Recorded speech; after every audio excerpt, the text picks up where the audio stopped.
출애굽기 2장 11절부터 마지막 25절에 있는 말씀까지 보도록 하겠습니다. 다 같이 있습니다. 모세가 장성한 후에 한 번은 자기 형제들에게 나가서 그들이 고되게 노동하는 것을 보더니 어떤 애굽 사람이 한 히브리 사람 곧 자기 형제를 치는 것을 본지라. 좌우를 살펴 사람이 없음을 보고 그 애굽 사람을 쳐 죽여 모래 속에 감추니라. 이튿날 다시 나가니 두 히브리 사람이 서로 싸우는지라. 그 잘못한 사람에게 이르되 네가 어찌하여 동포를 치느냐 하며 그가 이르되 누가 너를 우리를 다스리는 자와 재판관으로 삼았느냐. 네가 애굽 사람을 죽인 것처럼 나도 죽이려느냐. 모세가 두려워하여 이르되 이 일이 탈로 되었도다. 바로가 이 일을 듣고 모세를 죽이고자 하여 찾는지라. 모세가 바로의 낯을 피하여 미디안 땅에 머물며 하루는 우물 곁에 앉았더라. 미디안 제사장에게 7달이 있더니 그들이 와서 물을 길어 구유에 채우고 그들의 아버지의 양떼에 먹이려 하는데 목자들이 와서 그들을 쫓는지라. 모세가 일어나 그들을 도와 그 양떼에게 먹이니라. 그들이 그들의 아버지 누엘에게 이를 때에 아버지가 이르되 너희가 오늘은 어찌하여 이같이 속히 돌아오느냐. 그들이 이르되 한 애굽 사람이 우리를 목자들의 손에서 건져내고 우리를 위하여 물을 길어 양떼에게 먹였나이다. 아버지가 딸들에게 이르되 그 사람이 어디 있느냐. 너희가 어찌하여 그 사람을 버려두고 왔느냐. 그를 청하여 음식을 대접하라 하였더라. 모세가 그와 동거하기를 기뻐하며 그가 그의 딸 십보라를 모세에게 주었더니 그가 아들을 낳음에 모세가 그 이름을 게르솜이라 하여 이르되 내가 타국에서 나그네가 되었음이라 하였더라. 여러 해 후에 애굽 왕은 죽었고 이스라엘 자손은 고된 노동으로 말미암아 탄식하며 부르짖으니 그 고된 노동으로 말미암아 부르짖는 소리가 하나님께 상달된지라. 하나님이 그들의 고통 소리를 들으시고 하나님이 아브라함과 이삭과 야곱에게 세운 그 언약을 기억하사 하나님이 이스라엘 자손을 돌보셨고 하나님이 그들을 기억하셨더라. 아멘. 어느 믿음이 좋은 성도가 몹시 어려운 그런 생활을 하고 있었습니다.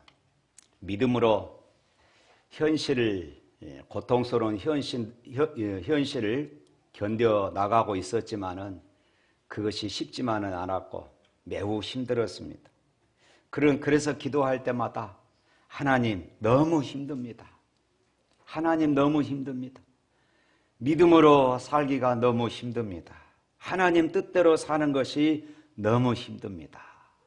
이렇게 늘 기도할 때마다 이렇게 기도했던 것이에요. 하루는 그분이 꿈을 꾸었는데 하나님을 만나러 가는 꿈을 꾸었습니다. 그런데 그냥 편하게 가는 것이 아니라 큰 십자가를 어깨에 메고 그렇게 그 십자가가 너무 무거워서 땅에 질질 끓으면서 가는 그런 꿈을 꾸게 되었어요. 한참 가다가 예수님을 만났습니다. 그래서 이 성도가 예수님께 이렇게 부탁했습니다. 예수님, 이 십자가가 너무 무겁습니다. 내가 감당할 수가 없습니다. 좀 잘라주세요. 그래서 예수님께서 그 긴 십자가를 잘랐습니다. 그랬더니 이 성도는 한결 가벼워서 십자가를 그냥 어깨에 가볍게 들쳐매고 그렇게 또 가는 것입니다. 그렇게 한참 가다가 보니까 눈앞에 강이 보이는데 뒤에 따라오는 사람들이 모두가 다 자기가 짊어지고 있는 그 십자가를 그 강에다가 뻗대고 그리고 그 십자가를 다리로 삼아서 건너가는 것이었습니다. 자기도 자기 십자가를 강에다가 그렇게 놓았는데 잘라버려서 너무 짧은 것입니다. 그 강을 건널 수가 없어요. 그 강을 건너야만 되는데 건널 수가 없는 것이었습니다. 그리고 이 성도는 그 자리에서 털썩 주저앉았습니다. 그러는 사이에 잠이 깼어요. 그때 잠이 깨서 그 꿈이 너무나도 생생하는 가운데에서 주님이 하셨던 말씀이 생각이 난 것입니다. 누구든지 나를 따라오려거든 자기 십자가를 지고 나를 따르라. 이 말씀이었습니다. 하나님과 동행하며 영원한 생명을 향해 가는 그리스도인의 삶에서 십자가, 이 고난은 피할 수가 없는 것입니다. 기꺼이 지고 갈 십자가가 있다는 것을 우리는 알아야 하는 것이지요. 그 십자가를 벗어 던지려거나 그 십자가를 잘라버려서는 안 된다는 그런 의미이기도 합니다. 고난이 없으면은 여러분 생명도 없습니다. 고난이 힘들어서 십자가를 잘라달라고 했던 어느 성도의 꿈속의 그 모습이 혹시는 오늘 여러분의 모습은 아닌가 한번 생각해 보시기를 바랍니다. 어떻게든 편안하게만 신앙생활을 하려는 분들이 있습니다. 무엇을 시키면은 나 절대 못합니다. 난 그런 것 안 합니다. 나 목사님 너무 힘들어요. 이렇게 말하는 분들이 있습니다. 사랑하는 성도 여러분, 내가 예수 이름으로, 때로는 예수님을 내가 믿기 때문에, 때로는 예수 믿는 것으로 여러분 지는 십자가가 있습니까? 예수 믿음으로 참는 것, 예수 믿음으로 견디는 것, 예수 믿음으로 흘린 땀과 눈물이 있으십니까? 여러분은 어떤 십자가를 지고 생활하고 계십니까? 아니면은 그저 편안하게만 내가 신앙생활 해야 되겠다 하는 이런 생각으로 살고 있지는 않습니까? 오늘 본문은 고통을 당하는 이스라엘 백성, 그리고 열정을 가지고 고통당하는 자기 백성을, 히브리 민족을 도와서 그들을 어떻게 건져내 보려고 하다가 실패했던 모세, 그리고 그 백성과 모세를 불쌍히 여기시는 하나님의 마음이 오늘 본문에 잘 나타나고 있습니다.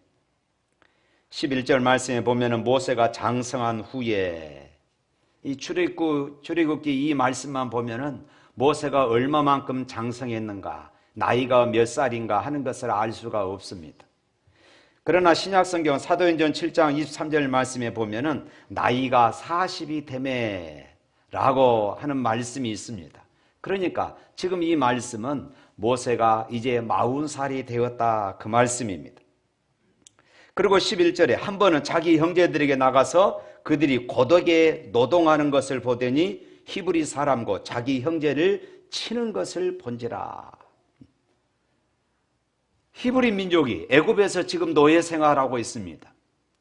이때 이들을 감독하던 이 애굽 사람이 이 노예들을 매우 치는 것이었습니다. 이것을 모세가 본 것이었습니다.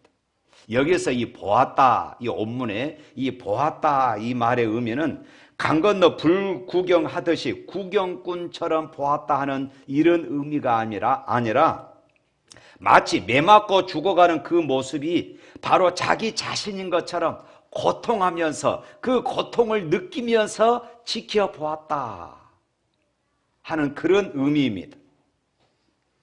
이것 때문에 모세는 견딜 수가 없어요. 그래서 결국은 모세는 그 감독관을 쳐 죽이고 아무도 보지 않자 그 시신을 모래 속에다가 파묻어 버렸습니다. 보는 사람이 없어서 이제 완전 범죄, 이제 성공한 것처럼 그렇게 보였습니다. 모세는 그 다음 날도 그 고되게 노동하는 그 현장에 갔습니다. 이번에는 자기 동족인 히브리인들끼리 그렇게 다투고 싸우고 있는 것이었습니다. 그래서 13절 말씀에 이렇게 말합니다. 13절 한번 읽어볼까요? 시작.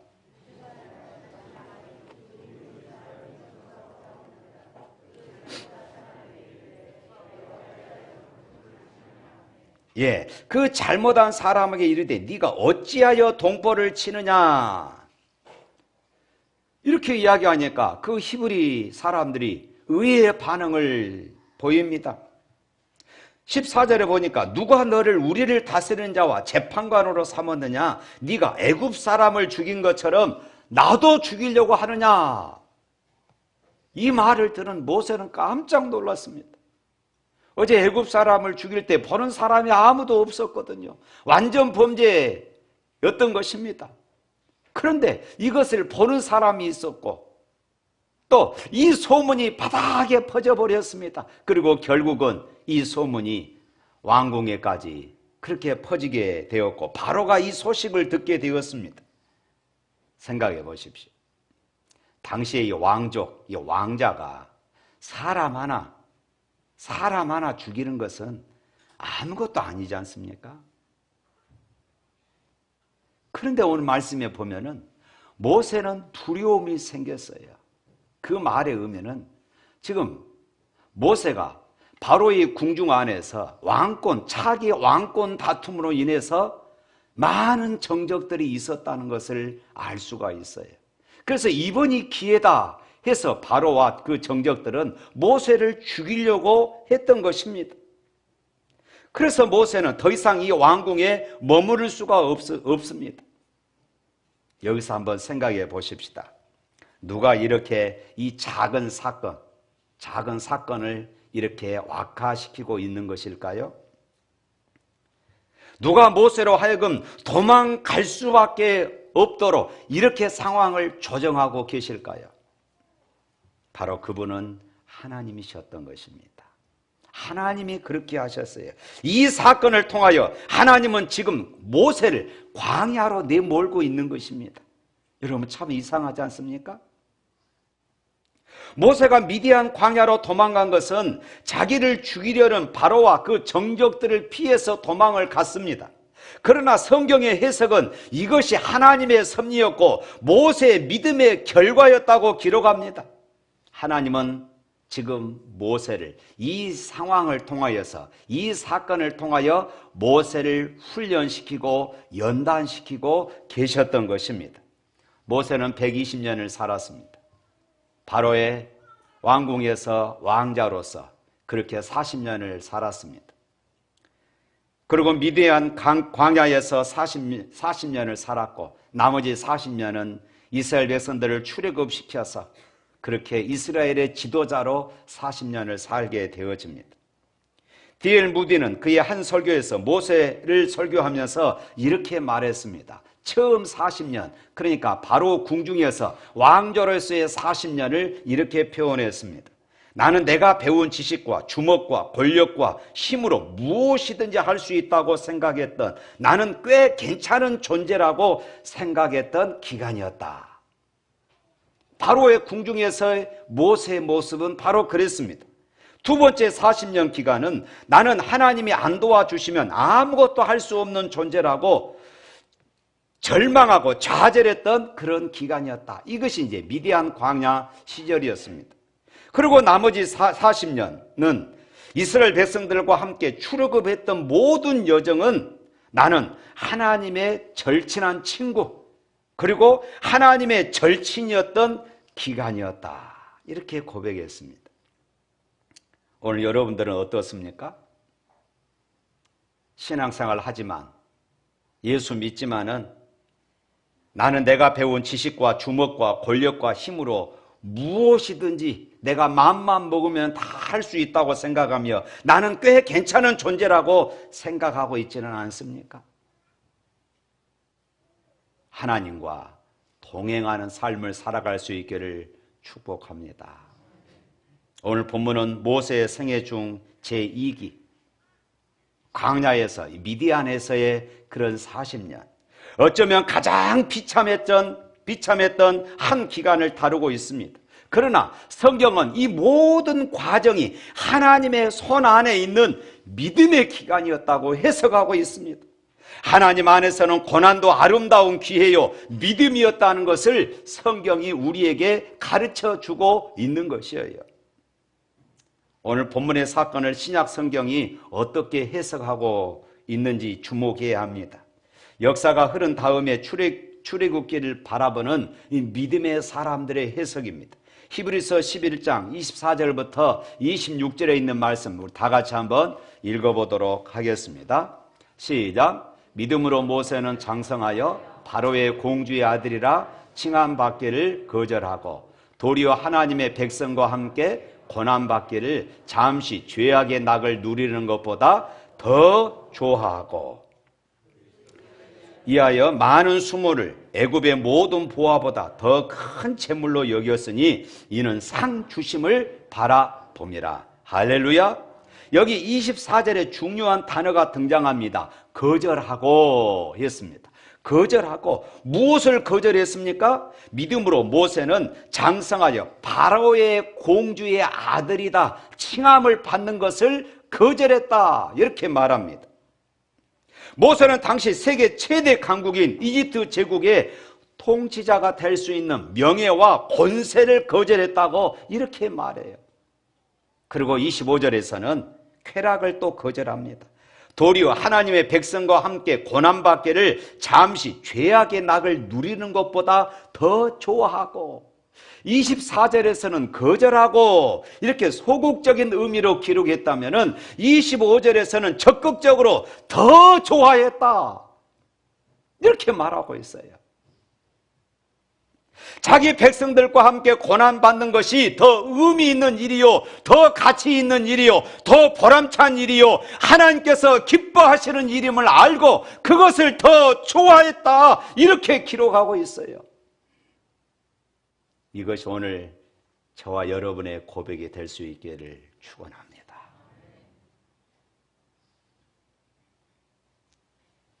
또 26절에서는 그런 부요함을 당당히 거절합니다.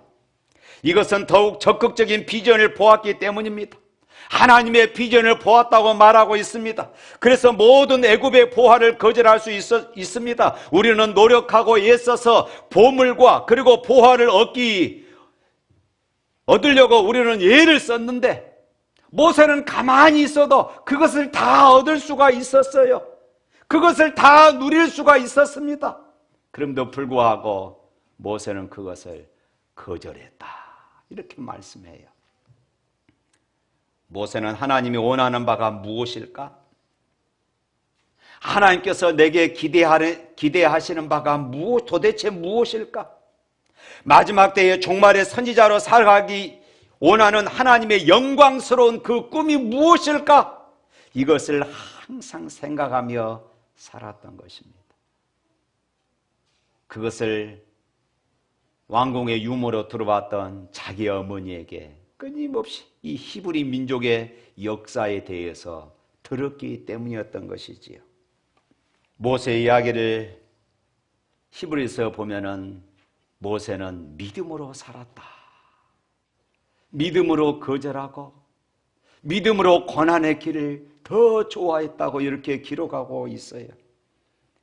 히브리서의 해석만으로 생각하면은 모세는 정말로 믿음의 일꾼이었고 믿음의 승리자였어요. 그런데 그의 삶을 속속들이 우리가 들여다보면은 모세의 삶이 그렇게 순탄하지만은 않았다는 것을 우리는 성경 역사를 통하여서 알고 있잖아요. 믿음과 열정으로 자기 백성을 구원해 보겠다고 나섰던 모세는 비참하게 깨집니다. 철저히 실패합니다. 자기 동족들로부터 거절당하고 애굽 왕으로부터 범죄자로 쫓기는 이런 신세가 되어버렸습니다. 그리하여 미디안 땅으로 도망가 이곳저곳 숨어서 살아야 했습니다. 그러나 기억하십시오. 실패의 순간에도 하나님의 뜻은 있습니다. 할렐루야. 모세가 막다른 골목에서 이제 모든 것이 끝났다고 생각했던 절망과 좌절의 순간에도 모세를 만드는 따뜻한 손길이 있었습니다. 실패의 순간, 고통의 순간, 절망의 순간에도 하나님은 모세를 하나님의 지도자로, 이스라엘 백성의 지도자로 그렇게 만들어가고 계셨던 것입니다. 실패의 자리에도 하나님의 계획은 숨어 있었습니다. 믿으시기를 축원합니다. 오늘 본문 23절 말씀 한번 읽어볼까요? 출애굽기 2장 23절 시작. 여러 해 후에 애굽 왕은 죽었고 이스라엘 자손은 고된 노동으로 말미암아 탄식하며 부르짖으니 그 고된 노동으로 말미암아 부르짖는 소리가 하나님께 상달된지라. 여러 해 후에 또 40년이라는 세월이 또 흘러버렸습니다. 애굽 왕은 죽었고 애굽 왕은 죽었으나 핍박과 고통이 끝나는 것이 아니었고 더욱더 극심해졌다고 성경은 말씀합니다. 이때 23절부터 25절 다시 한번 읽어봅니다. 열해 후에 애굽 왕은 죽었고 이스라엘 자손은 고된 노동으로 말미암아 탄식하며 부르짖었으니 그 고된 노동으로 말미암아 부르짖는 소리가 하나님께 상달된지라. 하나님이 그들의 고통 소리를 들으시고 하나님이 아브라함과 이삭과 야곱에게 세운 그 언약을 기억하사 하나님이 이스라엘 자손을 돌보셨고 하나님이 그들을 기억하셨더라. 자신들의 힘으로는 도무지 이 고통을 감당할 수가 없어서 그들은 하나님 앞에 엎드려 부르짖기 시작합니다. 하나님 앞에 부르짖을 때에 하나님께서 하나님의 백성들을 어떻게 도우시고 어떻게 돌보시고 어떻게 구원하는가를 보라는 듯 성경은 많은 암시를 남겨놓고 이제 2장이 마무리가 되어집니다. 사랑하는 성도 여러분, 영적인 성도들은 알아요. 믿음의 성도들은 압니다. 고통이 단순히 나쁜 것만은 아니라는 사실을 아는 것입니다. 우리가 하나님 안에 있을 때의 고통은 하나님께서 나를 만지시는 그런 순간인 것을 영적인 사람은 아는 것입니다. 우리가 즐겨 부르는 찬송가 중에 내 평생 가는 길 늘 순탄하여 이 찬양이 있습니다. 이 찬양 가사를 지으신 분이 이 스페포드라는 분입니다. 이분은 변호사였고 이분은 대학교 교수였고 또 신학교 운영이사였습니다. 이 찬양은 찬송가 속의 엽기라고 부를 만큼 엄청난 비극 속에서 이 찬양 가사를 쓰게 되었다는 것입니다. 스페포드는 당시에 무디 교회 회계 집사로 그렇게 열심히 순종하고 헌신하는 삶을 살았습니다. 그런데 1873년 평화롭고 행복한 가정에 시련이 닥쳐왔어요. 시카고 대화재 때 그 집이 다 불타버린 것입니다. 모든 재산은 전부 잿더미로 바꾸어지고 말았습니다. 그의 부인은 충격으로 인해서 건강이 몹시 악화되었습니다.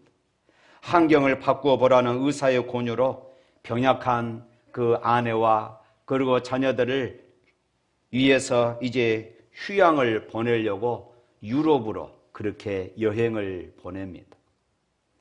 자기는 이 무디 교회가 다 잿더미가 되어서 어떻게 하면 이것을 빨리 재건할 것인가, 이 일이 아직 마무리되지 않아서 나중에 가겠노라 하고 가족들부터 먼저 보냈습니다.